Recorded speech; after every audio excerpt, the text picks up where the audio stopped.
go by the name Revo Swagg. Revo Swagg originated, I would say, back in 2007. Originally it was overspelled backwards, and it meant every ending has a beginning.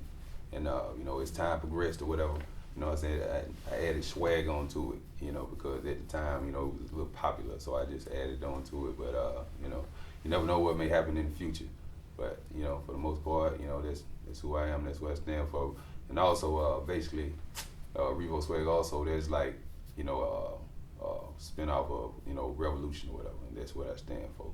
So, I would say at the age of 6, I pretty much fell in love with hip hop. Basically, cousin, we were just chilling in the basement or whatever. He threw on a Slick Rick album, and basically, I guess you could say he tried to get me to recite a few lines or whatever. You know what I'm saying? I recited a few, and it was another occurrence. An instance where I was in 2nd grade. Wrote a poem, and after writing the poem, it went from poetry to hip hop. So that's where I fell in love with it, so to speak. So, well, you give me the microphone, give me the stage. I put on a show for you. So, and I'm a great writer. Above everything else, I'm a great writer. We have, broad imagination, great imagination. So, I can give you whatever you ask for, whatever your request is. My favorite atmosphere is like basically, crowd full of people, enjoying themselves, and me on the stage. That's basically what it is. So my whole process is, I receive a beat, I listen to it, I listen to a track, and it may sound some type of sound a little bit cinematic, but what I do is I try to become one with the beat. And if my topic doesn't fit that track, I won't write to it, and I won't create to it. So it's like I have to be me and I would say me and the beat. We have to, be compatible, so to speak.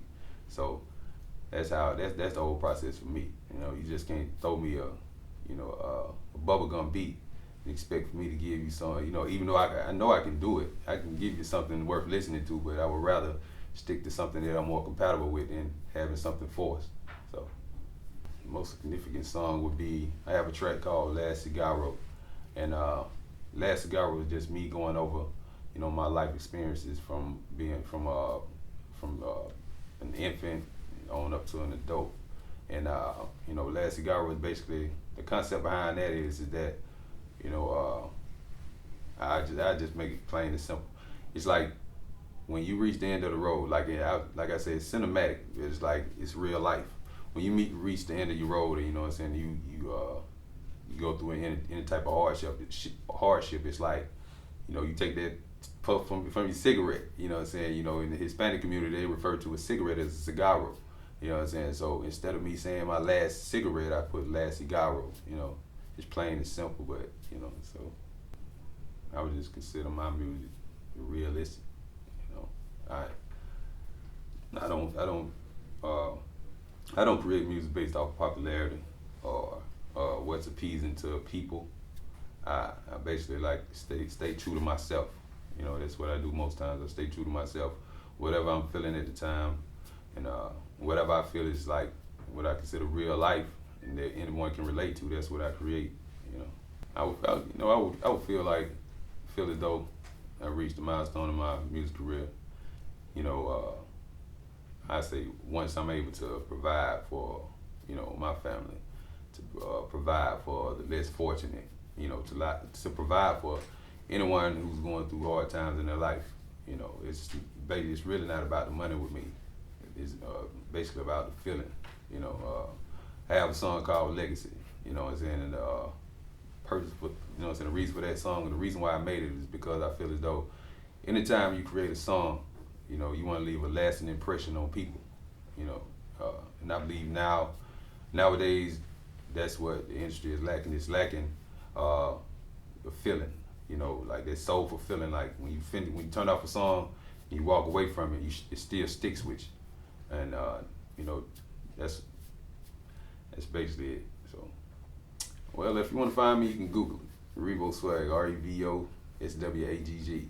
You can go to Reverb Nation. You can go to SoundCloud. SoundCloud is REVO_swag. You can also go to basically, like, if you Google it, that I would be the only name that pops up. That's on every social media link. You can find me there. So, well, currently I have an album out. It's titled Pyramids of Propaganda. You can find Pyramids of Propaganda on iTunes, Google Play, wherever they whatever link, whatever whoever sells music, you can find me there. Yeah, I'm on there. You can find me there. But also you can find I just dropped No Applause. You can find No Applause on the same links. iTunes, Google Play. I also wanted to say I have I'm working on an EP. It's slated to drop May 19th, which is the birthday of Malcolm X, and that'll be dropping Evolution of Ill. I could explain it, but I would rather people listen to each track so they can get a better understanding of it. You know what I'm saying? Like I say once again, once you finish listening to it, you will have a feeling that will stick to you. Once you cut it off. So, and also go check out Pyramids of Propaganda, because my Evolution of Ill is like a spin-off of Pyramids of Propaganda. So check that out.